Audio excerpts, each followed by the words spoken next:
당신이 찾던 무서운 이야기 코비의 TV.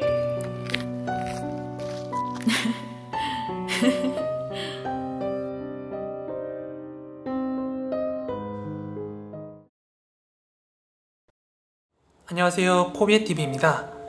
오늘 제가 준비한 무서운 이야기는 두 가지인데요. 이야기를 말씀드리기에 앞서서 베트남에 있는 CGV에서 공포영화를 하나 보고 왔습니다.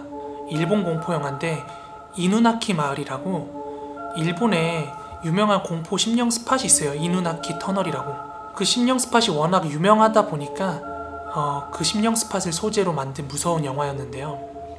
베트남 SNS에서 하도 요란스럽게 광고를 많이 하길래 궁금해가지고 보러 갔다 왔는데, 역시나 일본 공포영화는 저에겐 늘 실망감만 안겨줍니다. 제가 어릴 때만 해도 일본 공포영화가 진짜 갑이라고 생각을 했거든요. 그런데 시간이 지나면 지날수록 일본 공포영화 정말 실망만 계속 안겨주는 것 같아요. 여러가지 이유가 있지만 굳이 몇 가지로 함축을 하면, 일단 소재는 참신한 경우가 많은데 뭔가 그 이야기를 풀어나가는 과정에서 초반 몰입도는 굉장히 좋은데 중반 후반에 가면 갈수록 풀려버리는 긴장감, 어설픈 연기, 어설픈 CG, 억지 스토리, 방금 말씀드린 요소들이 최근 몇 년간 나온 일본 공포영화들에서 공통적으로 발견되는 요소들입니다. 저는 그렇게 생각하거든요. 반면에 우리나라에서 성공한 공포영화들 보면은 뭐 곡성이라든지 곤지암이라든지 사바하라든지 나름대로 어느 정도의 성공을 거뒀다고 생각되는 공포영화들은 처음부터 끝까지 그 영화 초반의 긴장감을 잘 유지해가는 것 같아요. 스토리도 개연성이 있고 연기는 물론이고. 네, 그래서 드리는 말씀인데요. 제 코비의 TV에서 무서운 이야기를 선정하는 기준은 물론 제 마음에 먼저 들어야 되겠지만, 저는 무서운 이야기라고 한다면 공포로 시작해서 공포로 끝내야 되는 게 맞다고 생각을 합니다. 그래서 저는 이야기를 선정할 때 뭐 1부작부터 5부작까지 이어지는 아주 루즈하게 긴 무서운 이야기 다 제끼고 있고요. 그리고 뭔가 심령 현상이나 기이한 이야기들은 맞는데 이게 감동 코드인지 공포 코드인지 잘 모르겠는 그런 이야기들 있죠. 저는 그런 거 다 제끼고 봅니다. 무서운 이야기는 공포로 시작해서 공포로 끝나야 됩니다. 그래서 오늘 준비한 무서운 이야기는 우리나라에서도 정말 레전드로 손꼽히는 한 괴담을 가져왔는데요. 이 이야기가 진짜 무서운 점은 일반적으로 누군가한테 무서운 이야기를 듣는다든지 인터넷에 실화라고 써져 있는 글을 보면은 무섭긴 한데 그게 진짜라고 믿고 안 믿고는 우리 마음 안에 달려있는 거잖아요. 그런데 지금 드리는 무서운 이야기는 어느 정도 검증이 된 무서운 이야기입니다. 바로 응암동 괴담입니다. 그럼 이야기 바로 시작할게요. 때는 2002년 10월입니다. 은평구에 있는 응암동이라고 있어요. 거기 한 건물이 있었는데 그 건물 지하에는 약 12평 남짓한 새 방이 있었다고 합니다. 그런데 그 지하로 이어지는 계단 옆에는 작은 1평 정도 남짓한 창고가 있었는데요. 건물주는 그 공간을 화장실로 개조를 하고 다시 새를 놓고 싶어서 공사에 착수를 하게 됩니다.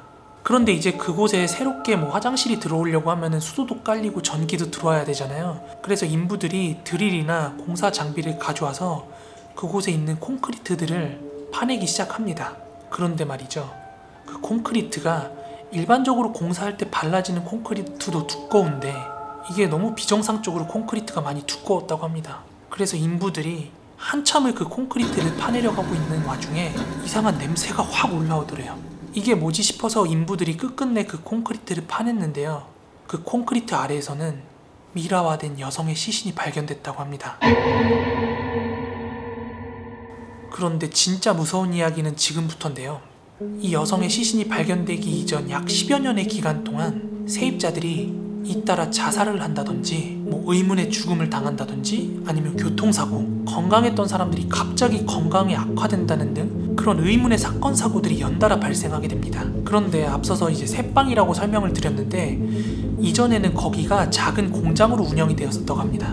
그런데 그곳이 이제 공장으로 운영될 적에 야근하는 직원들이 잠을 잘 때면 이상한 여자의 웃음소리가 막 들리더래요. 또는 아주 심하게 가위를 눌리는 일도 빈번했고, 그리고 뭐 젊은 여자의 모습을 봤다는 직원들도 속속들이 나타나게 됩니다. 그게 어느 한 직원만 그런 게 아니라요, 그곳에서 근무하는 직원들 대다수가 그렇게 봤다고 합니다. 그리고 그중 몇몇은 진짜 버티지 못해서 몇 개월 만에 그만두는 일도 정말 빈번했다고 해요. 그런데 나중에 알려진 사실인데요, 그 셋방에서 죽은 사람만 발견된 여성 시신을 포함해서 7명이라고 합니다. 죽은 사람만 6명이에요. 갑자기 건강이 악화됐다든지 뭔가 사건 사고로 다치거나 한 사람들은 정말 수도 없이 많았다고 합니다. 그런데요, 이 셋방에 가장 마지막에 살던 세입자는요, 처음 셋방에 들어왔을 때 체중이 93kg였는데 그 셋방을 나가는 순간의 몸무게가 약 60kg 초반대까지 빠졌다고 하고요. 매일 불면증과 가위 눌림에 시달렸다고 합니다. 그리고 밤마다 어떤 여성이 자꾸 자신의 목을 조르더랍니다.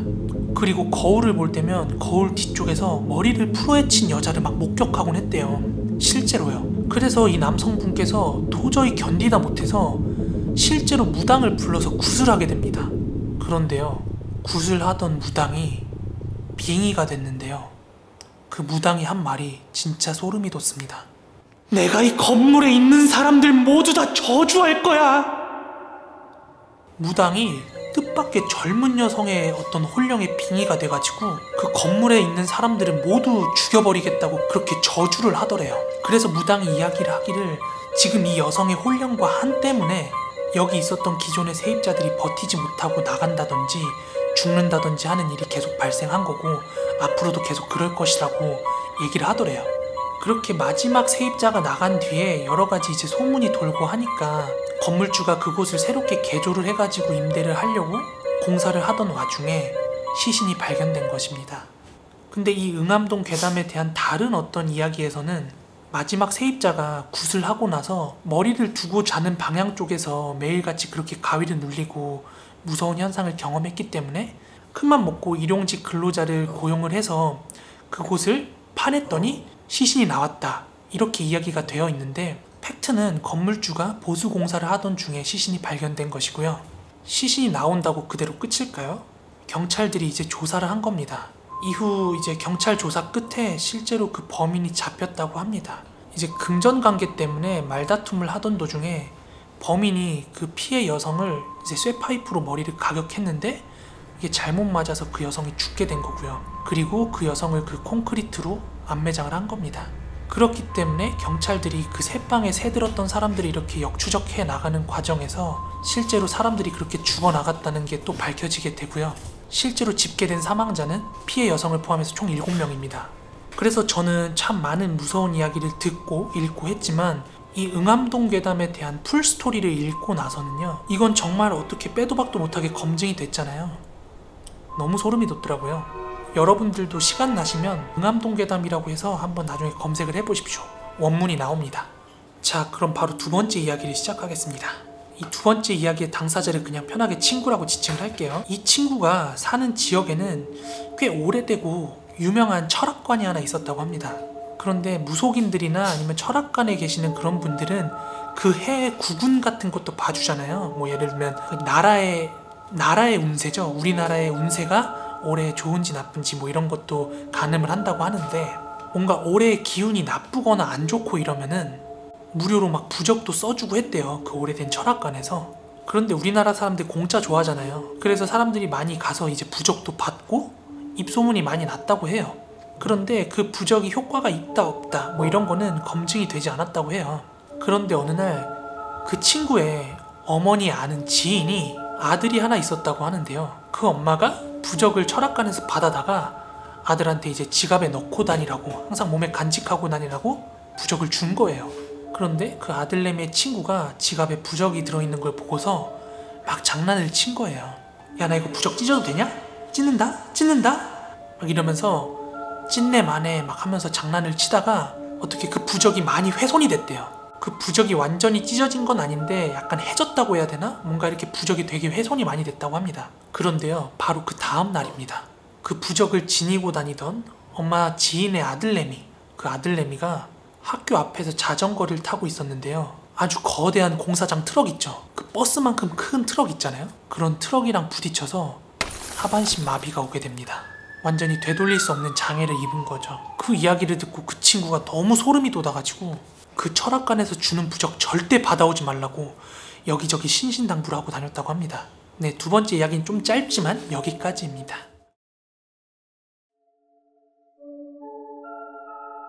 때는 10여 년 전인 제가 중학교 때로 거슬러 올라갑니다. 중학교 때 강원도에 있는 모 수련원으로 2박 3일로 수련회를 떠나게 됩니다. 수련원에 도착했을 때 그 수련원 모습은 1층에는 강당이나 식당 이런 게 있었고요. 학생들이 방을 배정받았을 때는 여학생들은 3층으로 배정을 받았고요. 남학생들은 4층에 배정을 받았습니다. 그리고 2층 공간이 사무실 같은 거랑 선생님들이랑 조교 선생님들 쓰는 방이 있었어요. 그리고 각 숙소 방마다 화장실이 한 개씩 딸려 있긴 했는데요. 그거와는 별개로 복도에 남녀 공용 화장실이 하나씩 있었어요. 층마다. 그런데 제가 있던 남학생 층이었던 4층에는 여자 화장실은 공사 중으로 폐쇄가 되어 있었어요. 식사 시간 전후로는 애들이 화장실 많이 이용하잖아요. 그러다 보니까 3층 복도에 있는 남자 화장실, 여자 화장실은 모두 여자애들 차지였고요. 4층에 있는 남자애들은 각 방에 딸린 화장실 1개랑 그리고 복도에 있는 남자 화장실밖에 사용을 할 수가 없었습니다. 아무튼 여느 수련회가 다 그렇듯이 체력장인지 수련회인지 모를 그런 일정들을 소화를 하고 있었고요. 그리고 두 번째 날 밤은 담력 훈련이 계획되어 있었는데요. 담력 훈련이라 그래가지고 특별한 건 없었고 3인 1조로 수련원 근처를 한 바퀴씩 돌고 오는 거였는데요.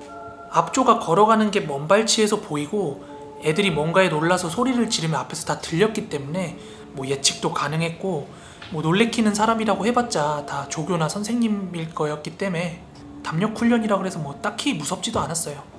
당시에 제가 앞반이라서 담력 훈련이 먼저 일찍 끝났어요. 그래서 수련원 공터에 앉아가지고 이제 뒷순서 아이들이 끝나기를 기다리고 있었습니다.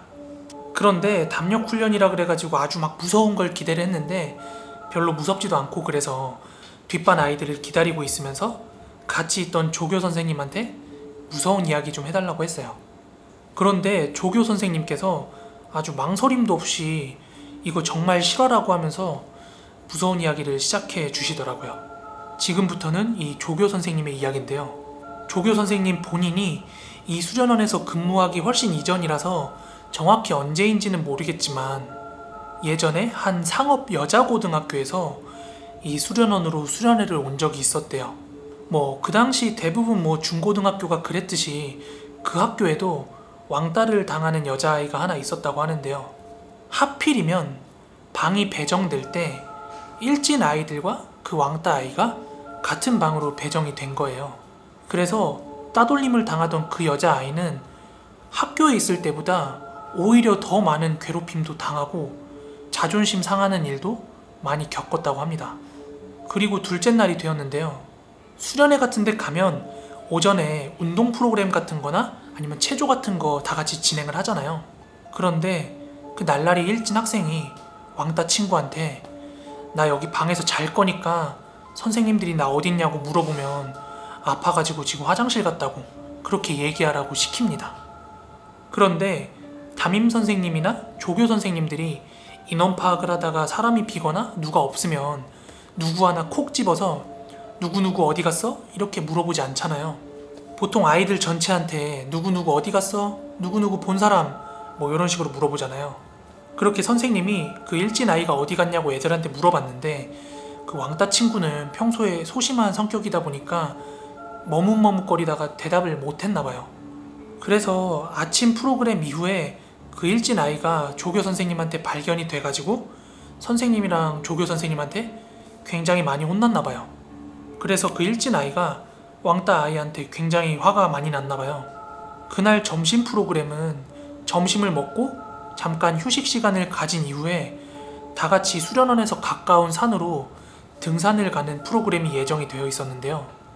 그 화가 났던 일진 여학생이랑 그 친구 무리가 왕따 아이를 불러가지고는 4층에 있는 여자 화장실 한 칸에다가 넣어놓고서는 야, 너 여기서 나오면 뒤질 때까지 맞을 줄 알아? 알았어? 아유 진짜, 이러면서 으름장을 놓고 가버렸다고 합니다.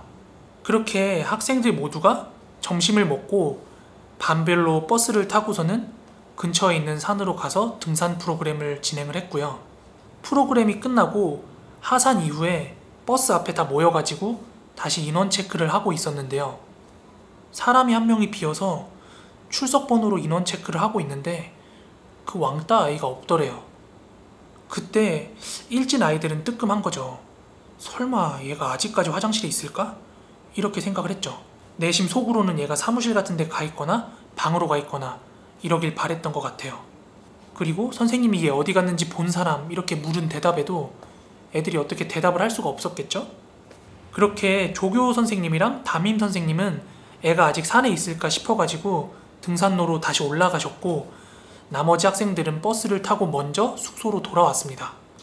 그렇게 수련원으로 돌아온 아이들이 볼일을 보려고 화장실에 들어갔는데, 아까 일진 아이들이 왕따 아이를 넣어놨던 그 변기 칸 안에서 왕따 아이가 변기에 앉아서는 고개를 푹 숙인 채로 죽어서 발견이 됐다고 합니다. 조교 선생님께서는 그 아이의 사인이 뭔지는 정확히 모른다고 하셨는데요. 아무튼 그 사건 때문에 수련원은 발칵 뒤집혔고 남아있던 수련의 일정은 모두가 취소가 되었대요. 그리고 급하게 그 피해자의 어머니께서 수련원으로 도착을 하셨는데 난리가 난 거죠. 어머니께서 막 뒤집고 우리 아이 어떻게 할 거냐면서 난리가 난 거예요. 그런데 그 사건 이후에 피해자의 어머니가 무슨 생각이었는지는 모르겠지만 그 수련원이 훤히 보이는 뒷산에다가 그 아이의 묘를 세웠다고 합니다. 그리고 진짜 무서운 이야기는 지금부터예요. 그 사망사고 처리 문제로 약 2, 3개월간 그 수련원이 운영을 못하고 있다가 2, 3개월이 지난 후에야 다시 운영을 재개할 수 있었다고 합니다. 겨우겨우 다음 학교를 바꿔서 수련회 일정을 진행하고 있었는데요. 수련회를 오는 학교 학생들마다 이상한 소문이 돌기 시작하더래요. 수련회에서 각종 행사를 위해서 아이들을 강당에 이렇게 앉혀놓잖아요, 다 같이. 그런데 애들이 하도 쏙닥거리고 막 웅성거리니까 조교 선생님께서 애들한테 뭘 그렇게 쑥덕거리냐고 그랬나봐요. 그랬더니 학생 한 명이 조교 선생님한테 묻더래요. 선생님, 여기 저희 학교 말고 다른 학교에서 또 왔어요? 이렇게 묻더랍니다. 지금 여기 너네 학교밖에 없어. 이렇게 얘기하고서는 다른 학교는 너네들 퇴소식 이후에나 예정이 있다고 그렇게 얘기를 하더래요. 그렇게 얘기를 했더니 조교 선생님 주변에 있던 애들이 뭔가에 동요하듯이 더 막 웅성웅성 거리더래요. 그러니까 조교 선생님은 되려 도대체 그건 왜 묻냐고 이렇게 물어봤나봐요. 그러니까 애들이 하는 말이 자꾸 4층 복도에서 다른 학교 교복을 입은 여학생이 돌아다닌다고. 어딘진 모르겠지만 우리 학교 교복은 아니라서 우리는 다른 학교에서 수련회를 또 온 줄 알았다. 이렇게 이야기를 하더래요. 그런데 그 학교 이후로 2개의 학교가 연달아서 더 수련회를 왔는데 그 학교 학생들 사이에서도 같은 소동이 연달아서 반복이 되는 거예요. 그때서야 이 사태의 심각성을 느낀 그 수련원에서는 부랴부랴 그 4층에서 굿을 진행을 한 거고요. 4층 여자 화장실은 임시방편으로 폐쇄를 해놓고 그게 지금까지 이어져 온 거라고 합니다. 그러면서 이 무서운 이야기를 해주시던 조교 선생님께서 혹시 너네 지금 4층 여자 화장실 문 닫혀있는 거 못 봤냐고 이렇게 겁을 주면서 무서운 이야기가 끝났습니다. 남자반이었던 저희는 그 조교 선생님한테 에이 뻥친다면서 이 선생님 완전 소설가라면서 그렇게 그냥 대수롭지 않게 넘겼어요. 그리고 그날은 수련원에서 마지막 밤이었기 때문에 저희가 여자애들 숙소로 놀러가서 같이 과자도 먹고 놀기로 했어요. 그렇기 때문에 신경이 완전 딴 데가 있었죠. 뭐 중학생들끼리 거기서 무슨 일이 있겠냐만 약간 설레고 흥분되는 마음도 공존을 했던 거죠. 그렇게 담력 훈련이 끝나고 캠프파이어 같은 것도 진행을 하고 모두 다 숙소로 돌아왔어요. 그리고 마지막 날 밤에 점호가 끝나고 같이 여자 숙소로 놀러 가기로 했던 저를 포함한 4명의 친구는 방을 나섭니다. 한참 긴 복도를 지나가지고 계단을 내려가야 했기 때문에 저희는 신발도 신지 않고 양말바람에 조심스럽게 걸어가기 시작했어요. 그렇게 긴 복도를 지나서 계단에 도착했는데 계단 아래쪽에서 누가 걸어오는 소리가 들리는 거예요. 그리고 후레쉬 불빛이 보여서 저희는 급하게 계단에서 가장 가까이 있던 남자 화장실로 숨어들었습니다. 그렇게 한참 기다리니까 발자국 소리랑 후레쉬 불빛이 멀어지는 게 느껴지더라고요. 그래서 여자애들 방으로 가려고 다시 슬금슬금 나가기 시작했는데요.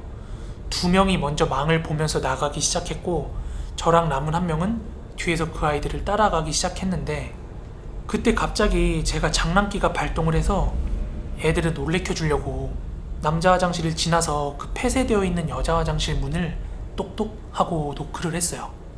그런데 친구가 뒤를 돌아보면서 제가 노크를 한 걸 알았기 때문에 피식 하고 웃더라고요. 그렇게 저희는 3층으로 내려가려고 계단 쪽으로 향해 가고 있는데 갑자기 저희 뒤쪽에서 하고 제 차 노크 소리가 들려오는 거예요. 그 소리를 들은 저와 제 친구는 너무 놀래가지고 3층으로 미친듯이 뛰어가서 여자방 숙소 문을 들고 막 숨을 헐떡이고 있었어요. 그리고 친구한테 너도 들었지? 이렇게 물어보니까 그 친구도 쓰바야 그거 뭐였냐? 이러면서 화들짝 놀래더라고요. 그 사건 이후로 벌써 10년이 넘는 시간이 지났는데 아직까지도 그 노크 소리를 생각하면 간담이 서늘합니다. 뭐였을까요? 그 노크 소리는. 억울한 그 여자 홀령이 자신의 존재를 알리려고 노크를 한 건 아니었을까요?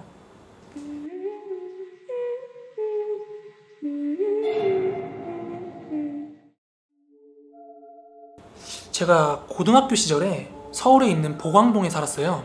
그 당시에 겪었던 정말 소름 돋는 실화인데요. 그 당시에 제가 살던 동네에 거의 한 20년 정도 그냥 아무도 살지 않고 방치된 집이 하나 있었어요. 그런데 원래 그 집 주인이 엄청 잘 살았는지는 모르겠는데 하여간 그 집 규모가 굉장히 컸어요. 그런데 당초에 제가 거기 사는 동안 누가 거기 집에 왕래하는 것도 없고 그냥 버려진 채로 오랫동안 방치가 되어 있으니까 문득 호기심이 생긴 거예요. 뭔가 폐간에 흉간에 이런 소문도 있으니까 그 안에는 뭐가 있을까 이런 궁금증이 문득 생기더라고요. 그래서 당시에 독서실에 같이 다니던 우리 뺀질이 친구들이랑 그 흉가에 직접 한번 들어가 보자 하고 저 포함해서 당시 대략 한 8명 정도의 친구를 모았어요. 그래가지고 이제 친구들끼리 얘기했죠. 우리 제대로 한번 흉가 체험 해보자.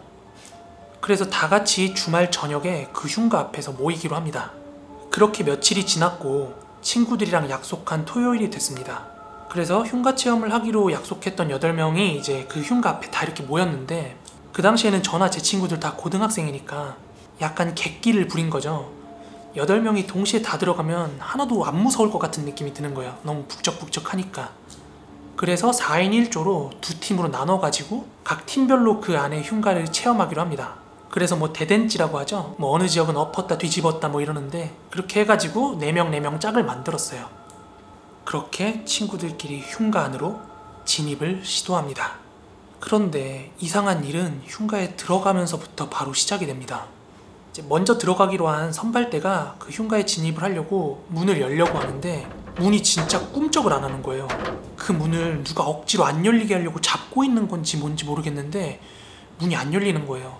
그래서 그 8명 중에서 힘께나 쓴다는 친구들끼리 이제 뭉쳐가지고 그 문을 동시에 막 이렇게 밀었거든요. 그런데 정말 문이 꿈쩍을 안 합니다. 그런데 그때 저희 친구들 중에서 태연이라는 친구가 하나 있었어요. 그런데 이제 그 친구가 에이씨 오늘 문 잠겨가지고 완전 공쳤네 이렇게 투덜거리면서 문을 한 대 뻥 찼거든요. 그런데 희한하게 그 8명이서 힘겹게 문을 밀 때는 열리지도 않던 문이 태연이라는 친구가 문을 살짝 발로 찼는데 갑자기 왈칵하고 그 문이 열리는 거예요. 그 순간 친구들이 다 같이 놀란 거예요. 문이 갑자기 열린 것도 놀랄만한 상황이고 문이 열리면서 벽을 쾅 치니까 그 소리가 얼마나 깜짝 놀랐겠어요.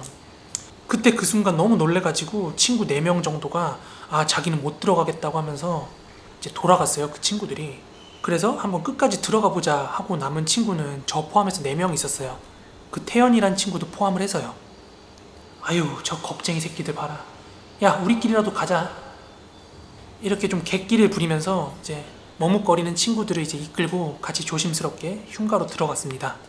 사실 저도 속으로 되게 무서웠거든요.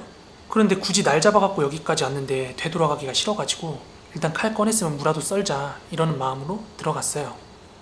여러분 전원주택 같은 거 구조 아시죠? 대문 있고 앞에 마당 있고 이렇게 메인 집이 있잖아요.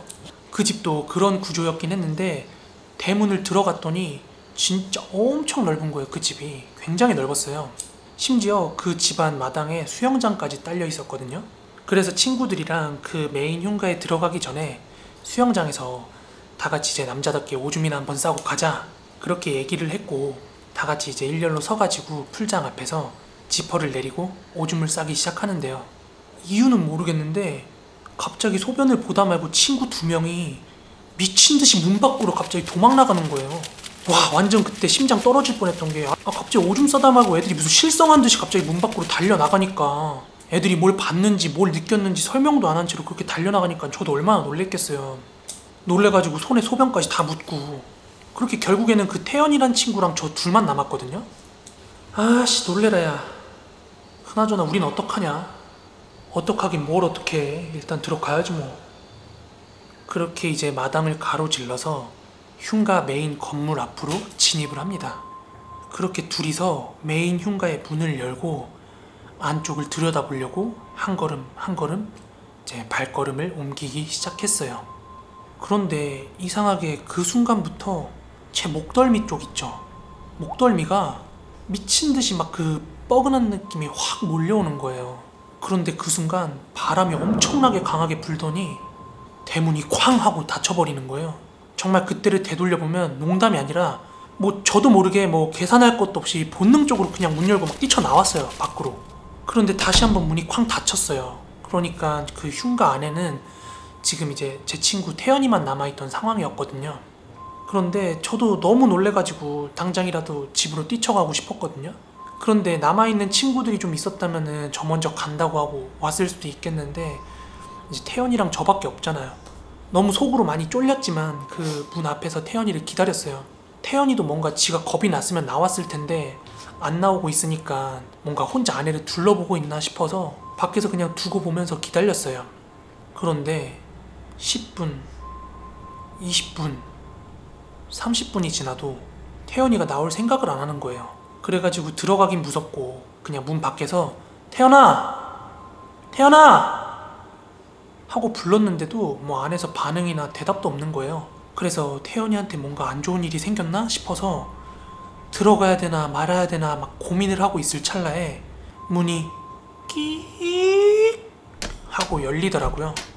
그런데 글쎄 태연이가 터덜터덜 걸어 나오는데 애가 초점이 없이 입에 침을 질질 흘리면서 나오는 거예요. 지금 억지로 그 표정을 지으라고 해도 못 지을 정도로 진짜 어떻게 말로 형용할 수 없는 표정이었어요. 진짜 아직도 소름이 돋아요. 진짜 얼굴이 그냥 제정신이 아니었어요. 그렇게 반쯤 정신 나가 보이던 태연이가 갑자기 하야 너 쌍둥이야? 하고 저한테 쌍둥이냐고 뜬금없이 묻는 거예요. 뭔 일인가 싶어가지고 태연이를 좀 정신 좀 차리게 하고 얘기를 들어보니까 태연이가 그렇게 저한테 질문을 한 거는 그 흉가 안에서 겪었던 일 때문이었는데요. 그 당시 상황이 이제 제가 잔뜩 겁을 먹고 그 흉가에서 뛰쳐나온 뒤에 태연이도 제가 문 밖으로 나간 걸 보고 같이 나가야 되겠다는 생각을 했는데 다리랑 몸이 안 움직이더래요. 자기 뜻대로. 그렇게 서 있는 상태로 갑자기 가위 눌린 듯이 몸이 움직이지 않는데 그 와중에 주위로 막 이상한 웃음소리가 자기를 감싸더래요. 그러다가 그 집 2층을 이렇게 딱 올려다봤는데 그런데 그 2층에서 어떤 아이가 태연이를 이렇게 내려다보고 있더래요. 그런데 그 순간 갑자기 그 얼굴이 불쑥 태연이 얼굴 앞으로 오더니 너 이거 얘기하면 안 돼. 그리고 나서 그 아이 귀신이 등을 돌리고 걸어가는데 태연이가 뭔가 자기가 홀린 듯이 저 아이를 따라가지 않으면 나한테 큰일이 날 것 같은 그런 기분이 들었대요. 그렇게 그 아이를 따라 나섰는데 한참을 걷던 아이가 갑자기 뒤를 딱 돌아보더니 너 이거 얘기할 거지? 하면서 울먹이는 소리로 갑자기 이렇게 얘기를 하는데 그런데요. 태연이가 그 아이 귀신의 얼굴을 가까이서 보고서는 넋이 나갈 수밖에 없었답니다. 왜냐면 그 아이 귀신의 얼굴이 제 어릴 때 얼굴이었대요. 자, 여기까지가 무한도전 남양특집에서 하하씨가 풀었던 공포썰의 전말입니다. 이 보광동 흉가는 하하씨 때문에 굉장히 이슈가 됐죠. 그런데요, 여기서 끝날 것 같으면 제가 이 영상을 촬영을 안 했을 겁니다. 네, 이 흉가에 대한 후일담이 더 있습니다. 사실 이 하이라이트를 이야기하기 위해서 하하씨의 이야기를 끌고 온 거예요. 영상 보시는 분들 중에 인터넷 커뮤니티 해보신 분들 중에는 루리앱이라고 한 번쯤은 들어봤을 거예요. 그 루리앱의 한 유저가 실제로 이 보광동 폐가에 방문을 해서 사진을 촬영을 합니다. 그리고 나서 그 사진의 원본을 루리앱에다가 업로드를 하게 됩니다. 그런데 그 사진을 보고 사람들 사이에서 난리가 난 거예요. 왜냐하면 그 사진 안에 있는 한 나무에 핏자국이 너무나 선명하게 묻어 있더래요. 그렇게 사람들이 왈가왈부하는 와중에 그 사진을 직접 촬영한 작성자가 쐐기를 박는데요. 긴가민가 아리까리가 아니라 그 작성자분께서는 사진을 찍을 때 분명히 핏자국 같은 것 따윈 없었다 라고 그렇게 못을 박습니다. 그렇게 주작이냐 아니냐 논란이 이어지고 있던 와중에 수일이 흘렀습니다. 그런데 동시다발적으로 수십 명의 회원이 그 유저가 올린 사진을 보고 나서 가위를 눌리거나 기이한 경험을 했다면서 막 연이어 글을 올리면서 호소를 하는 거예요. 그런데 심지어 그 사진을 촬영한 작성자 본인까지 가위를 눌리고 그런 현상을 겪는다고 후기가 올라오는데요. 그런데요, 여기서 진짜 무서운 점은 유저들이 다 같은 동일한 주장을 합니다. 그게 뭐냐면 무한도전에서 하하씨가 말한 어린 꼬마 귀신 있죠. 그 가위 눌림을 경험한 모든 유저들이 공통적으로 다 그 꼬마 귀신을 봤다고 그렇게 호소를 합니다. 결국 그렇게 논란이 되니까 작성자는 그 글을 내립니다. 이 루리앱 보강동 흉가 사건은 DC인사이드 가발 사건만큼이나 두고두고 회자가 되는데요. 지금은 아무리 찾으려고 해도 그 보강동 흉가 사진을 찾을 수가 없더라고요. 그래서 조금 더 서핑을 해보니까 사람들 댓글에 실제로 이 사건은 있었던 사건이라고 하더라고요. 다만 그 사진을 못 구할 뿐이지. 그리고 2020년 현재는 그 보강동 폐가 자리에 놀이터가 만들어졌다고 합니다.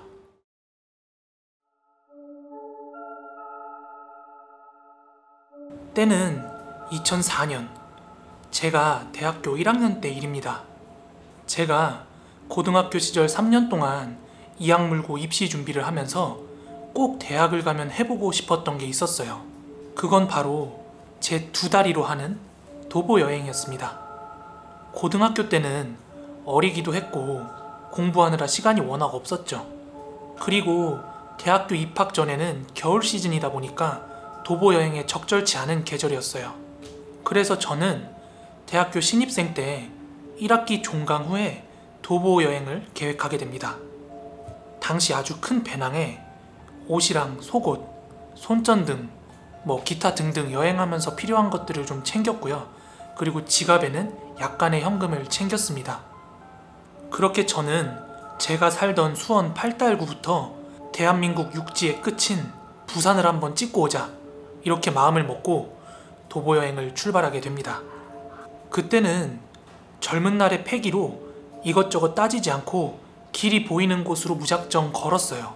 그때는 지금처럼 스마트폰으로 실시간 위치를 확인할 수가 없었던 그런 시기예요. 핸드폰을 가지고 있긴 했지만 핸드폰을 통한 인터넷이 그렇게 활성화된 시기가 아니었거든요. 그래서 지도랑 이정표에 의존을 해서 걸었는데요. 하루에 최소 8시간 이상, 한 30km 이상 걸었던 것 같아요. 도시를 벗어나서 지방으로 내려온 뒤에는 낭만의 연속이었습니다. 날이 찌는 듯이 더웠지만 제 행색이 누가 봐도 젊은 패기로 도보여행을 하는 여행객이었던지라 종종 물을 건네주시는 분들도 계셨고요. 젊어서 고생은 사서도 한다면서 기사식당 같은 데서 음식값을 결제해주시는 어르신도 계셨어요. 그때 정말 대한민국 인심 좋다고 느꼈습니다. 그렇게 저는 몇 날 며칠을 걷고 또 걷고 모기한테 물어 뜯겨가면서 칠곡이었나 달성군이었나 아무튼 그 근처를 지나고 있었어요.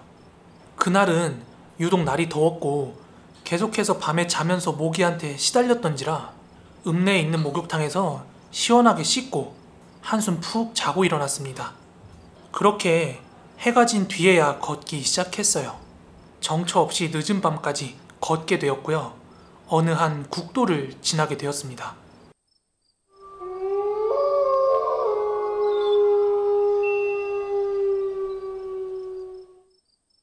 국도가 맞나? 아무튼 그 왕복 1차선씩 있는 도로의 가생이 쪽으로 걷고 있었어요. 그 도로에는 드문드문 가로등이 있었지만 차가 다니고 있었던 길이라서 손전등을 들고 걷고 있었습니다. 그런데 그 늦은 시간에 국도 옆을 걸을 사람이 누가 있겠어요? 아마 모르긴 몰라도 운전하시는 분들도 저를 보고 깜짝 놀라셨을 거예요. 하여간 그렇게 앞만 보고 정처 없이 국도를 걷고 있었는데요. 정말로 저 말고는 사람이 없을 것 같은 그 길에 저 먼 발치에서 웬 여자가 걸어오고 있더라고요. 뭐지? 이 동네 사람인가? 하고 생각을 하고 있었는데 저는 그때 갓 20살 된 대학생이었기 때문에 여자 눈도 잘 못 마주치던 그런 시절이었어요. 그래서 걷다가 그 여자랑 가까워졌을 때는 그 여자의 얼굴 쳐다도 못 보고 앞만 보거나 땅만 보거나 막 그렇게 딴청을 피웠어요. 그렇게 양옆으로 어느 정도 거리를 두고 지나쳐 갔는데요. 그때는 무서운 게 아니라 약간 부끄럽거나 쑥스러운 그런 느낌이었어요. 저는 당시 제 손목에 감겨있던 싸구려 전자시계를 확인했는데요. 시간은 12시 30분을 가리키고 있었습니다.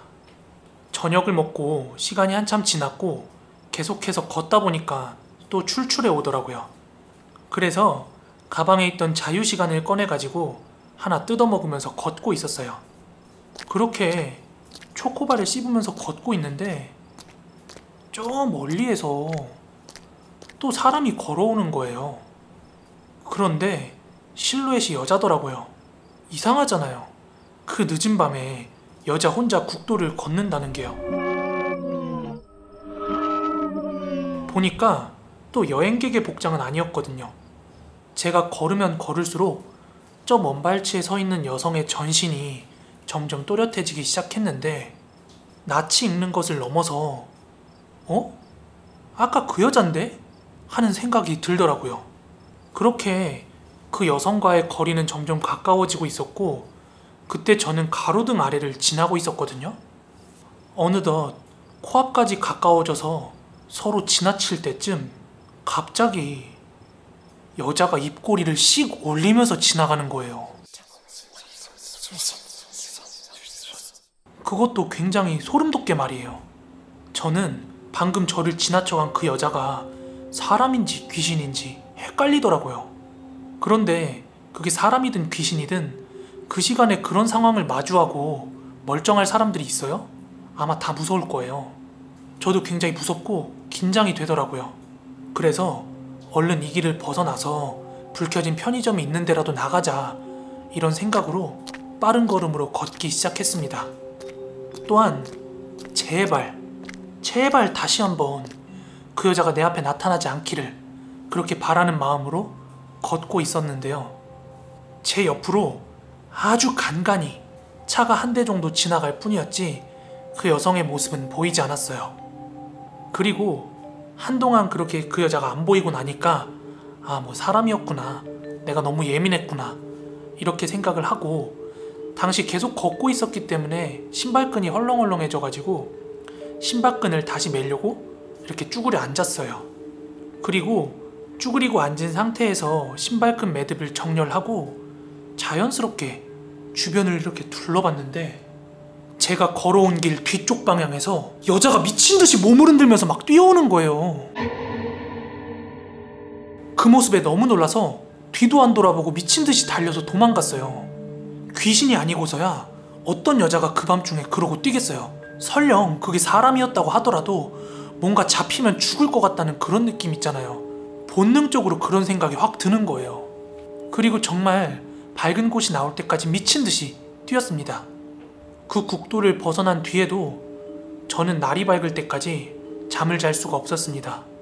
이 사건 이후에 부산에 도착할 때까지 밤에 걷는 일은 2번 다시 없었어요.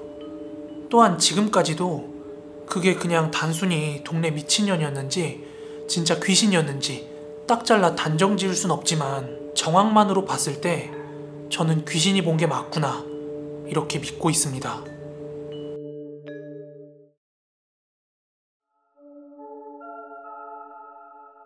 때는 제가 군대를 제대한 직후였어요. 제대하고 오랜만에 만난 친구들이랑 공원에서 밤늦게 배드민턴을 치고 집으로 돌아가는 길이었습니다. 저희 집 아파트 단지 앞에 큰 대로변이 하나 있었는데요. 신호등에 초록불이 깜빡깜빡거리고 있어서 그 신호에 건너기 위해서 전력으로 뛰었어요. 그런데 그때 저도 주위를 살피지 않은 잘못이 있었지만 사람이 없을 거라고 생각하고 그대로 주행하고 있던 그랜저 한 대에 제가 치이고 맙니다. 그렇게 저는 한밤중에 구급차에 실려가게 되었습니다. 저는 차에 맨몸으로 치인 거에 비해서 조금 덜 다치긴 했는데 그래도 갈비뼈 몇 대가 부러지고 디스크가 다 터져가지고 한동안 병원 신세를 지게 됩니다. 처음에 수술을 끝내고 나서는 저는 2인실에 배정이 되었어요. 당시 저랑 같은 병실에 웬 할아버지 환자분이 계셨어요. 그런데 제가 아픈 와중에 그 할아버지는 시도 때도 없이 주무시는데 정말 코골이가 너무 심했어요. 그래서 입원을 하고 처음 2, 3일 동안은 밤에 제대로 잠도 못 잤습니다. 그렇게 시끄러우면 1인실 가면 될 거 아니냐 이렇게 말씀하실 수도 있는데요. 2인실만 하더라도 하루 병실료가 어마어마하게 청구가 됩니다. 아무튼 그렇게 2, 3일 정도 코골이에 고통을 받다가 4인실에 자리가 났다고 해서 저는 4인실로 이동을 하게 됩니다. 그때 저는 수술을 끝낸 지 얼마 안 된 상태라서 몸을 일으킬 수가 없어서 침대에 누워있는 상태로 병실을 이동했는데요. 드라마나 영화에서만 보던 장면을 실제로 제가 겪고 있으니까 아픈 와중에 신기하더라고요. 제가 들어간 4인실은 창가 쪽에 침대 2대, 그리고 문 쪽에 침대 2대가 있는 구조였어요. 그리고 저는 창가 쪽 제일 안쪽 자리로 들어가게 됩니다. 4인실은 사람이 더 많았지만 오히려 조용해서 조금 더 살만했어요. 유일한 소음이 있다면 같은 병실에 있던 한 식물인간 환자분이었습니다. 나이는 한 30, 40대 정도로 보이는 남성분이었는데요. 들어보니까 무슨 의료사고 비슷한 걸로 그렇게 되셨다고 그러더라고요. 그리고 그분은 당시에 문 바로 앞쪽에 있는 침대에 계셨어요. 그리고 저의 이목벌 정도로 되어 보이는 그 환자분의 두 부모가 매일매일 번갈아 가면서 그 환자를 케어하고 있었습니다. 그 환자는 눈을 뜨고 의식이 붙어 있긴 했지만 스스로 할 수 있는 것이 아무것도 없었어요. 그래서 음식 같은 것도 목에 내어놓은 구멍 같은 데다가 관을 넣어가지고 두유였나? 아무튼 그런 미음 같은 거를 이렇게 먹이시더라고요. 그런데 이런 식물인간 상태의 환자가 무슨 소음이냐고요? 정확하게는 기억이 안 나는데 하루에 한 2, 3번? 3, 4번 정도 그 환자의 목에 가래가 끼면 호흡이 제대로 안 되니까 막 정말 숨이 넘어갈 정도로 기침을 해요. 식물인간 상태인 환자임에도 불구하고요. 그래서 그때마다 목에 있는 구멍을 통해서 주황색 관을 넣어서 가래 같은 걸 인위적으로 빼주시던데요. 그거를 뭐 석션이라고 그러더라고요. 그런데 한 새벽 2, 3시 무렵 고요한 밤에 잘 자고 있는데 매일 밤마다 꼭 한 번씩 그 숨이 넘어가듯 쇠 긁는 소리가 나는 그런 기침 소리 때문에 저는 매일 밤 잠에서 깨야 했어요. 물론 그 환자의 부모도 한밤중에 잠에서 깨서 마치 4, 5살 아이를 달래듯이 그 환자를 달래면서 석션을 하시곤 했습니다. 솔직히 푹 자고 싶은데 매일 밤 그런 기습적인 기침 소리에 잠에서 깨다 보니까 짜증도 나더라고요. 그렇지만 그 환자의 부모님께서는 거의 24시간 내내 병원에 계셨거든요. 그러니까 저를 비롯해서 주변에 있는 환자분들 좀 힘들 때마다 도와주시곤 했거든요. 그래서 짠한 마음과 고마운 마음도 함께 가지고 있긴 했어요. 그렇게 며칠이 지났습니다. 저는 응급수술을 한 뒤로 며칠 동안 일어나지 못하고 누워만 있었는데요. 마침내 처음으로 몸을 일으켰던 날이에요. 부모님이랑 간호사분의 도움에 의지하여 몸을 일으켰는데요. 오랜만에 몸을 일으키니까 현기증이 엄청나게 몰려오더라고요. 처음엔 식은땀이 날 정도로 현기증이 몰려왔는데 한 2, 3번 정도 그렇게 몸을 더 일으키고 나니까 괜찮아지더라고요. 그때 비로소 그 환자분을 자세히 볼 수가 있었는데 정말 뼈만 남았다고 해도 될 정도로 앙상하시더라고요. 아무튼 침대 위에서 소변통에다가 소변을 보던 저도 그날부터는 비록 엉금엉금이긴 하지만 직접 걸어서 화장실에 다닐 수 있게 되었습니다. 그러던 어느 하루였습니다. 병원에서 작은 소동이 있었는데요. 그날 저는 병실에 틀어져 있는 TV에 드라마를 시청하고 있었습니다. 그런데 웬 아주머니 하나가 저희 병실 문 밖에서 계속 막 기웃기웃거리시는 거예요. 뭔가를 확인하려는 듯이. 처음에는 누구 찾는 사람 있나? 이렇게 생각을 했는데 벼랑간에 저희 병실 문에 걸쳐서는 그 움직이지도 못하는 환자를 보면서 막 성질을 내면서 욕을 하는 거예요. 이 개같은 놈이 어디서 사람을 그렇게 괴롭혀? 저리 안 꺼져? 그만하면 됐어! 막 이렇게 호통을 치면서 소리를 지르는 거예요. 그렇게 그 아줌마가 소란을 피우니까 그 환자 보호자랑 간호사분들이 그 아줌마를 막 떼어놨어요. 그렇게 작은 실랑이가 있었는데요. 나중에 조용해진 저녁 식사 시간에 이렇게 건너서 얘기를 들었어요. 들어보니까 건너편 병실에 있는 환자 있죠. 그분을 병문안 오신 분이라고 하더라고요. 그런데 그 아줌마의 직업이 무당이었나 보더라고요. 그래서 옆 병실에 있던 환자분의 따님께서 직접 오셔가지고 소란 피워서 죄송하다고 막 사과도 하고 그랬어요. 그리고 사건은 하루 이틀 정도 지난 뒤였습니다. 한밤중 새벽에 저는 요일을 느끼고 화장실을 가기 위해서 잠에서 깼는데요. 눈을 뜨자마자 굉장히 꼬릿꼬릿한 냄새가 풍기더라고요. 그렇게 몸을 일으켰는데 그 환자분의 어머니께서 변을 본 거를 뒤처리를 해주고 계신 것 같더라고요. 물론 그 침대에 개인 커튼 같은 건 쳐놨지만 그 커튼이 그냥 하얀색에다가 안쪽에 불빛 때문에 그림자랑 이제 냄새를 통해서 알 수가 있었던 거죠. 아무튼 2인실 같은 경우는 방 안에 화장실이 있지만 4인실이나 6인실 같은 경우는 화장실이 안에 없어서 병원 복도에 있는 화장실을 이용했어야 됐어요. 그렇게 저는 링겔 거치대를 붙들고 엉금엉금 화장실까지 가서 스스로 소변을 보고 다시 병실로 돌아오려고 화장실에서 나왔어요. 그런데 그때 그 환자분의 보호자분께서도 화장실을 가시는 것 같더라고요. 그렇게 저랑 마주쳤는데요. 코비 화장실 다녀오는구나. 아, 네. 이제는 좀 익숙해졌어요. 그리고 저는 다시 엉금엉금 걸어서 저희 병실 쪽에 다다랐는데요. 그런데 그때 문 바깥쪽으로 그 환자분이 막 숨이 넘어갈 듯이 또 기침을 하는 소리가 들려오는 거예요.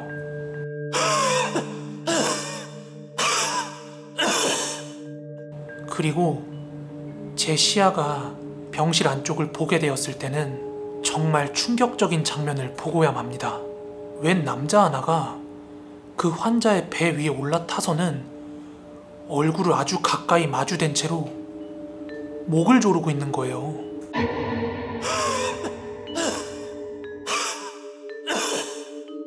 그 장면이 너무 섬찟해서 저는 차마 병실로 들어갈 수가 없었어요. 그때 저는 환자 보호자든 간호사든 누구한테든 빨리 알려야겠다 싶어가지고 막 엉거주춤한 걸음으로 빠르게 복도 중앙으로 다시 걸어가고 있었어요. 그때 화장실에서 나오시는 환자의 부모님을 보고 제가 그 형님 지금 막 기침하신다 이렇게 말씀을 드렸더니 어머니께서 빠르게 병실로 돌아가셨어요. 저는 천천히 뒤따라가서 다시금 문 쪽으로 해서 그 병실을 들여다봤는데요. 그때는 이미 그 형체가 사라진 뒤였습니다.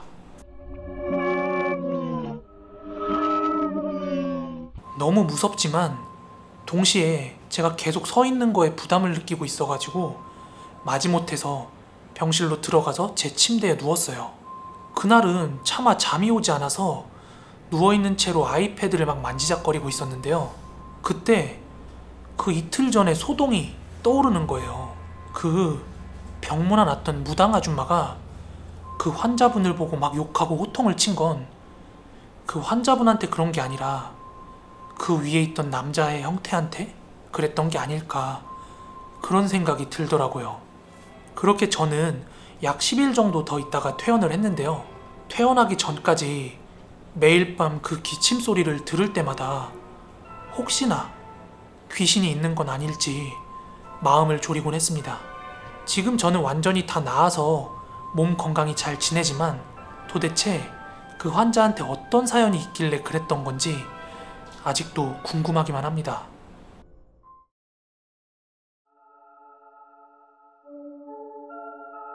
저는 아파트 보안업체에서 전자경비직을 하고 있는 평범한 20대 청년입니다.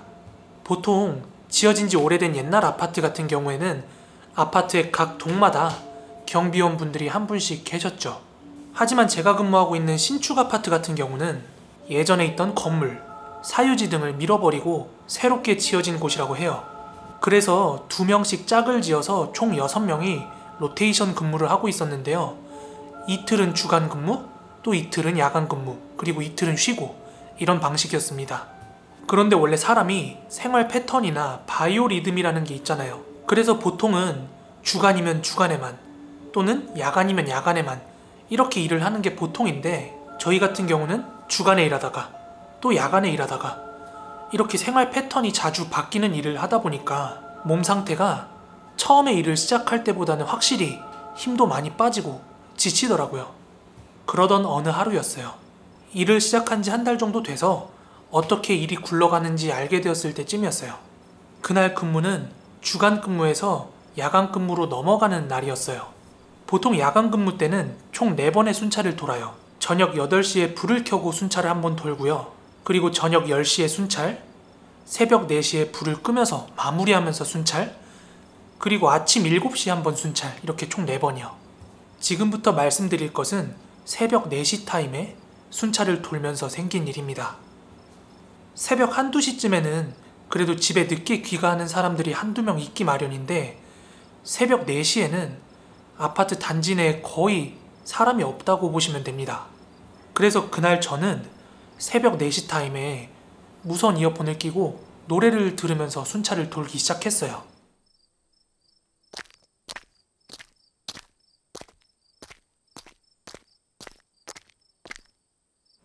참고로 제가 일하고 있는 아파트는 신축 아파트인데 1동부터 10동까지 있는데 굉장히 단지가 커요. 여느 날과 다를 것 없이 순찰을 돌고 있었는데요.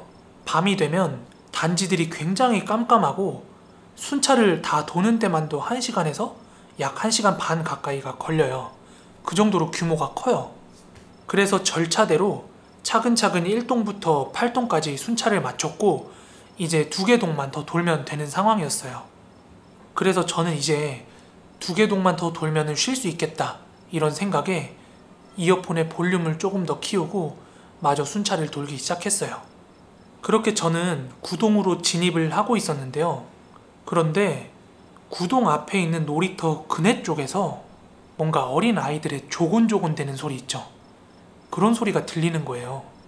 사실 생각해보면 별거 아닌데 제가 그때 살짝 겁을 먹었던 게, 저희 아파트 같은 경우에는 놀이터에 어린 애들이 늦게까지 남아있으면은 단지 내에 방송을 하거든요. 아이들 귀가시키라고. 게다가 지금 시간은 새벽 4시가 훌쩍 넘은 시간이었고요.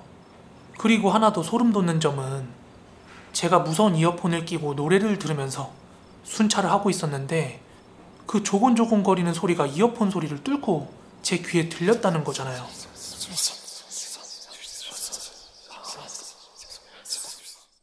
저는 아직까지 집에 안 들어간 아이가 있나 싶어가지고 손전등을 놀이터 쪽으로 비췄는데요.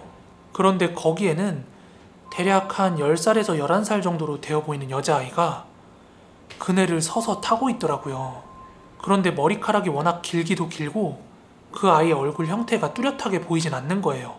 그 당시의 시간, 상황, 분위기 뭐 여러 가지가 저를 좀 무섭게 만들었지만 에이씨 귀신이 어딨어? 이런 생각으로 손전등을 들고 그 아이 쪽으로 천천히 다가갔어요. 꼬마야, 집에 안 가고 거기서 뭐해? 몇 동 몇 호 살아? 엄마는? 이렇게 천천히 그 아이한테 말을 걸면서 다가가고 있었는데 아까 그 아이가 조곤조곤 말하던 게 점차 선명히 귀에 들려오는 거예요. 그리고 마침내 그 아이와 가까워졌을 때 얼굴을 분명하게 볼 수 있었는데요. 그 아이의 얼굴은 주변이 어두워서 흐리게 보이던 게 아니라 이게 한몰이 됐다고 해야 되나요? 마치 수박이 으깨진 것 같이 얼굴을 알아볼 수 없을 정도로 훼손이 됐더라고요. 그리고 그 아이가 중얼거리던 말은 사람열 순복김, 사람열 순복김, 사람열 순복김. 굉장히 빠르게 자기의 이름이랑 나이를 거꾸로 말하고 있는 거예요. 한동안 놀래가지고 몸이 굳어진 채로 그쪽을 바라보고 있다가 이내 정신이 들어와서 손전등을 놓친 채로 그대로 달리기 시작했어요. 아파트 단지가 굉장히 큼에도 불구하고 진짜 한 10분 15분 걸렸나? 초속까지 전속력을 다해서 돌아왔어요. 그렇게 저는 완전히 땀을 한 사발 흘린 채로 같이 일하던 근무자한테 다가갔어요. 원래 순찰을 돌 때 각 동마다 바코드 같은 걸 찍으면서 이 동을 순찰했다고 확인하는 그런 절차가 있어요. 그런데 이 동료가 야 철민아, 왜 9동이랑 10동 리더기 안 찍었냐? 이렇게 묻길래 저는 방금까지 제가 보고 온 것들을 그 동료한테 얘기해줬어요. 그랬더니 너도 봤구나? 이러는 거예요. 그리고 나서 해준 얘기는 다음과 같습니다. 그 친구가 근무를 한 지는 벌써 3년이 되었는데요. 불과 작년에 방금 전 제가 다녀온 그 구동에서 베란다에서 놀던 한 꼬마 아이가 떨어져서 죽었다는 거예요. 그런데 이 친구 본인도 사고 현장에 있었던 건 아닌데 사고 이후에 동네 주민들이나 근무자들 사이에서 돌던 소문이 구급차가 와서 떨어진 그 아이를 수습하고 있는데 그 아이 엄마가 주변을 서성이면서 막 희죽희죽 웃고 다녔다는 거예요. 그 일이 있은 후에 이 친구가 순찰을 돌 때도 종종 그 구동 근처에서 웬 아이가 뭘 찾는다면서 말을 걸었대요. 그게 너무 겁나고 무서워서 본인도 순찰 돌 때 구동만큼은 뛰어서 순찰을 돈다고 그렇게 얘기를 하더라고요. 와, 진짜 세상에. 그 이야기를 듣는데 너무 소름이 끼치는 거예요. 이게 나만 본 게 아니라고 하니까요. 그렇게 둘이 이런저런 얘기를 하다 보니까 어느덧 새벽 5시 반 정도가 되었고 제 마음도 조금은 진정이 됐어요. 그러다가 아침에 이제 또 근무일지를 써야 되거든요. 그래서 저는 방제실로 가서 근무일지를 쓰고 있었어요. 방제실에는 아파트에 설치된 모든 CCTV를 실시간으로 확인할 수 있는 화면이 있어요.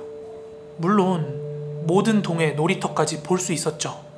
그런데 지금 생각해도 제가 무슨 깡으로 그랬는지 모르겠는데 제가 아까 겪었던 걸 확인하고 싶어가지고 CCTV의 화면을 구동 아파트로 그리고 아까 그 시간대로 돌려서 보고 있었어요. 그렇게 CCTV를 확인하고 있었는데요.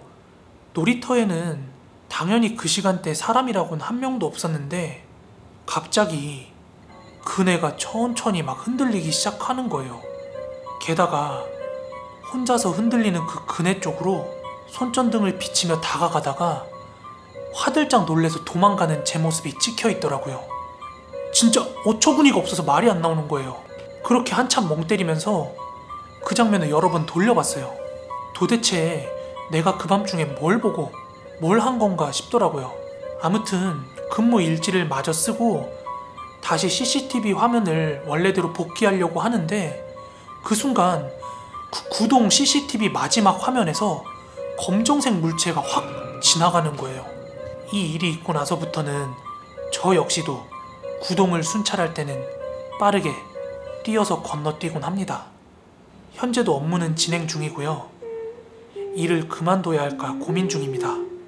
오늘도 야간 근무 날인데 진짜 구동만큼은 피하고 싶습니다. 네, 오늘 준비한 무서운 이야기는 여기까지입니다. 이야기 속에서 그 아이 귀신의 엄마라는 사람은 아이가 죽은 것 때문에 정신이 나가서 그랬던 걸까요? 아니면 본인이 죽이고서 뭔가 회심의 미소를 띄었던 걸까요? 해석은 여러분들의 상상에 맡기겠습니다.